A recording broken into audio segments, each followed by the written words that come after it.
Hey everyone, welcome back to the deep dive. So today we're going deep into the world of relationships. Ooh, relationship. Finding those truly fulfilling connections. Right.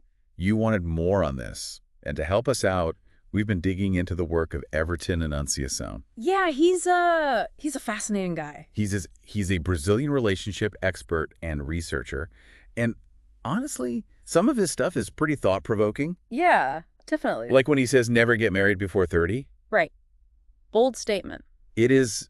So let's start there. What's the story with this never get married before 30 idea? Well, so it all started with his research, which actually became his book with the same name, Never Get Married Before 30. And basically what he found was that relationships that started before 30, particularly for men, Okay. it just didn't last as long. Hmm. Like shorter durations, way higher separation rates compared to relationships that began later. So is it just that people under 30 aren't ready to commit? Is that the idea? I think it's a bit more complicated than that. Anunciação really points to this idea of emotional development. Okay. Like men especially might just be a little behind women in that department when they're younger. Interesting. So it's not about being ready or not, but like actual differences in emotional maturity. Exactly. And that can obviously lead to all sorts of problems later on. I see. But is this a hard and fast rule? Like, what about those couples who find love young and make it work? Right. And that's where things get even more interesting. Anunciação himself has mentioned that he's kind of revisiting this whole concept, Oh, really? with new data and the fact that relationships are constantly changing these days. Yeah, true. So while his initial research pointed to 30 as this turning point, the ideal age for marriage might actually be shifting. Okay. I'm definitely curious to hear more about that later on. I'll get into it. But for now, let's stick with these changing relationship dynamics. Okay. Anunciação observes some pretty specific patterns, especially with women in Latin America. What did he find there? Yeah, so he noticed three main scenarios. Basically, some women are choosing to wait for men to catch up emotionally. Yeah. Others are like, you know what, I'm going to explore same-sex relationships. And then some are actually looking for partners outside their own region. Wow. So it sounds like women are really taking charge, Yeah. Finding connections that really work for them. Exactly. And it makes sense when you think about all the factors driving these changes. Yeah. Like what? You've got changing societal norms. Obviously, women are more independent these days. Mm-hmm. And of course, technology and globalization have opened up a whole world of options. It's a whole new ball game out there. Yeah. But I imagine that also creates a new set of challenges, Yeah. especially when you're looking for a serious long-term relationship. Absolutely. And Anunciação actually points to this really interesting statistic. In Brazil, single women now outnumber single men. Wow. Which obviously makes the search for lasting love even more complicated, especially for women who are looking for that traditional kind of relationship. Yeah, that statistic is really telling about how much the dating landscape is changing. But amidst all of these external factors, Right. Anunciação really emphasizes the importance of what's going on internally, like emotional intelligence. Yes, he's big on that. In fact, he even has a mathematical equation for it. He does. He loves that equation. It's in his book, The Mathematics of Emotions. Okay, so what is it? All right, so it goes, satisfaction equals result minus expectations. Right.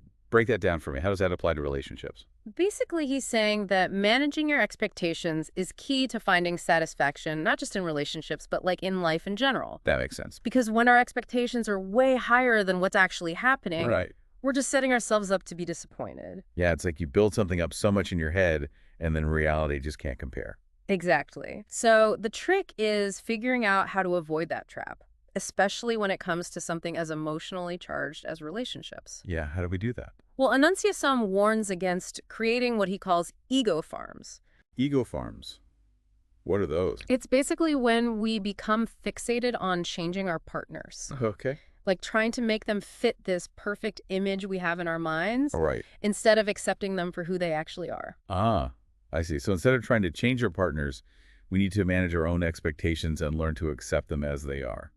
Exactly. And that's where emotional intelligence comes in. Right. Being able to understand your own emotions and your partners. Exactly. Anunciação believes that's the foundation for making good choices, navigating conflicts, and just building healthy and fulfilling relationships. That makes sense. If you understand your own feelings, you're better equipped to understand and empathize with your partner's feelings as well. Totally. But Anunciação also talks about the not-so-pretty side of dating. Oh, yeah. Like all the game playing and manipulation tactics people use, especially some men. Yeah, he calls those out pretty directly. He does, because ultimately they just create this disconnect. Yeah, they might work in the short term, but in the long run, they just lead to disappointment and unmet expectations. Exactly, and I think what's so refreshing about Anunciacion's advice is how straightforward it is.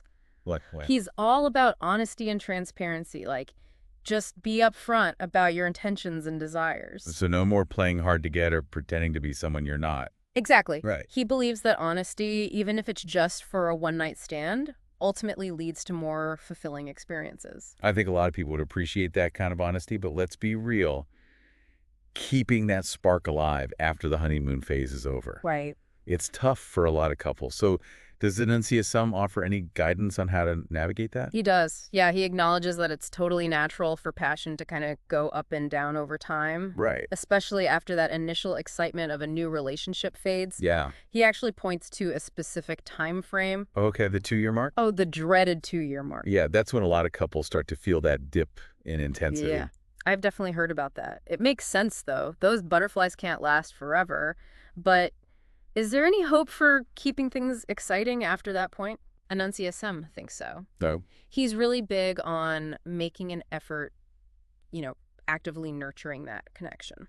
So what does that look like? Well, he suggests things like never stop touching, Okay. keep dating each other, Oh, that's nice. and most importantly, schedule dedicated time for just the two of you. That's actually really good advice. It's so easy to get caught up in everyday life and forget to prioritize those little romantic things. It's true. Even small gestures can make a big difference. Yeah, like just taking the time to connect with each other. Exactly. And along with those outward actions, he's also a huge advocate for open communication. Right. Addressing issues before they become big problems, expressing your needs and desires. Clearly, all of that is vital. Communication, touch, quality time. It's like a recipe for relationship success. It really is. Yeah. But where does friendship fit into all of this? That's a good question. Is it just a nice bonus in a romantic relationship, or is it more important than that? Anunciação actually believes it's way more than a bonus. Okay. He's noticed that a lot of couples who break up, They end up becoming friends later on, which kind of suggests that a solid foundation of friendship can be super valuable. That's interesting. So even if the romance fades, that friendship can still provide a sense of connection. Exactly, like a built-in support system. Yeah, I like that. And Anunciação draws inspiration from other relationship experts, too, Oh, yeah. like Flavio Gicovate, Right. who argues that the best relationships happen when two whole individuals come together, Yeah. not two halves trying to complete each other. I love that idea. It's not about relying on your partner to fix you or fill some void, Right. but coming together as complete individuals. Exactly, bringing your own strengths and experiences to the table. I love that. And that ties into the importance of having strong friendships, Yeah. both within and outside of romantic relationships. Absolutely. Those connections provide support, understanding, a sense of belonging, no matter what your relationship status is. Okay, so we've covered a lot here. Shifting relationship dynamics, the power of emotional intelligence, the importance of communication, and this unexpected power of friendship. We have. But let's circle back to that never get married before 30 rule. Okay. Anunciação mentioned that he's kind of reconsidering that benchmark, right? Yeah, he's suggested that the ideal age for marriage might actually be increasing. Oh, wow. Like to what? Maybe 40 or even 50. Wow. That's a big jump. So it's not just about emotional maturity anymore. Not necessarily. He thinks it's also about these broader societal changes. Okay, like what? Well, people are staying in school longer, starting their careers later, and just wanting more life experience before settling down. It makes sense people are prioritizing different things these days. They are, and that actually brings up a really interesting question. What's that? What does settling down even mean anymore? Right. Is it marriage? Is it living together? Or just finding a long-term partner regardless of labels? Exactly. And Anunciação doesn't really define it, which adds another layer to this whole discussion. You're right. Maybe the definition itself is changing along with everything else. I think it feels like we're moving away from these rigid timelines Right. and embracing a more fluid approach to relationships. So less about checking boxes and more about finding what feels right for you. Absolutely, on your own terms. And that really emphasizes individual choice and personal fulfillment, which aligns with Anunciação's focus on emotional intelligence. Totally. It's all about understanding your own needs, desires, boundaries, and making choices that align with those values. no matter what society might say. Exactly. Owning your own narrative and creating a relationship model that works for you. I love that. And that idea of personal ownership, it connects back to the importance of communication. Right. Anunciação is a huge advocate for that. He is being open and honest about your needs, desires, boundaries, being respectful It's about creating that safe space where you can be yourself and share your true feelings. without fear of judgment. Exactly. And that ties back to those ego farms. Right. Remembering not to go into a relationship trying to change your partner, Accept them for who they are. flaws and all. Absolutely.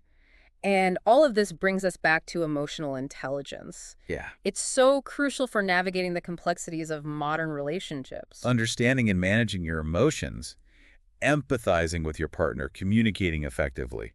It's a skill you can develop over time. And Anunciação believes it's key for creating happy, lasting relationships. Regardless of age, societal trends, or individual timelines. So as we navigate this ever-changing world of relationships, Right. it seems like emotional intelligence, open communication, and a willingness to embrace individual journeys are essential. I couldn't agree more. Anunciação's work really encourages us to challenge conventional wisdom To prioritize personal growth, and approach relationships with authenticity and intention. it's a journey, not a destination. Exactly. There will be challenges, there will be growth, and there will be those moments of incredible connection and joy. It's not about perfection, but embracing the messiness of real human connection. And by fostering emotional intelligence, communicating openly, and choosing partners who complement our paths, we have a better chance of building strong and fulfilling relationships. So whether you're single dating or in a committed partnership, Anunciação's work offers a fresh perspective on love and connection. It does. It reminds us that relationships reflect our own growth, and by investing in ourselves, Yes. we invest in the potential for meaningful, lasting bonds. Beautifully said. And on that note, let's take a moment to gather our thoughts and get ready for our final segment. Sounds good. We'll be diving into some listener questions and exploring Anunciação's ultimate message for finding lasting fulfillment in relationships. All right, well, go back to the deep dive. We've been exploring Heverton and Anunciação's ideas about relationships, and wow, there's a lot to unpack. Yeah, it's been a really interesting conversation. One thing that really sticks out to me is this whole concept of taking ownership of your own happiness. Right. Not just in a relationship, but as an individual. Like Anunciação seems to be saying that personal fulfillment is key to having healthy connections. Yeah, he's really big on that, self-awareness, Yeah. understanding what you need and what you want, and actively working on becoming the best version of yourself. So it's not about waiting for someone to come along and make you happy, Right. but finding happiness within yourself first. And then finding a partner who complements that journey. Exactly. Not someone to complete you, but someone who adds to the amazing person you already are. I love that. And I think it challenges that whole fairy tale idea of finding the one. Right. Relationships are messy and they're always evolving. It's about making a conscious choice every day. Exactly, to be with that person. Not holding on to some perfect image of a soulmate. And that choice, as we've talked about, takes work and communication. And a willingness to grow and change together. It's a process, not an end goal. And to me, one of the most interesting things Anunciação says is that successful relationships aren't about finding someone who checks all the boxes, Right. but finding someone who inspires you to be better. Someone who challenges you, supports you, pushes you out of your comfort zone. And when you both grow as individuals, The relationship grows too. it's like this beautiful cycle of mutual support and encouragement. Yeah. So thinking about all of this, Yeah. what does it mean for our listeners out there who are navigating their own relationships? What's the big takeaway here? I think it's about empowerment.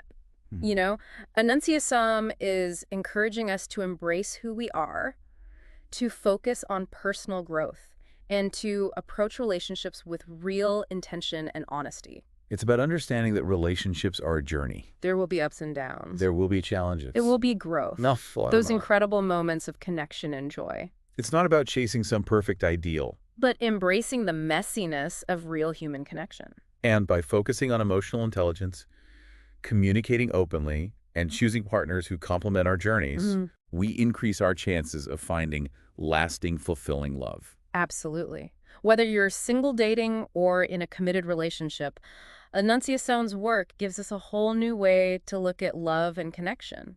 It's a reminder that relationships are a reflection of our own growth, and by investing in ourselves, Yeah. we're investing in the potential for truly meaningful bonds.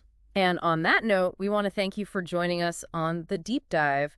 We hope this exploration of Everton Anunciação's work has given you some new things to think about and maybe even inspired you to approach your own relationships with more awareness and intention. If you're interested in learning more, Definitely check out his books. Never Get Married Before 30. And The Mathematics of Emotions. They're full of great insights. Until next time, keep diving deep, keep those conversations going, and keep exploring the amazing world of human connection. Thanks for listening.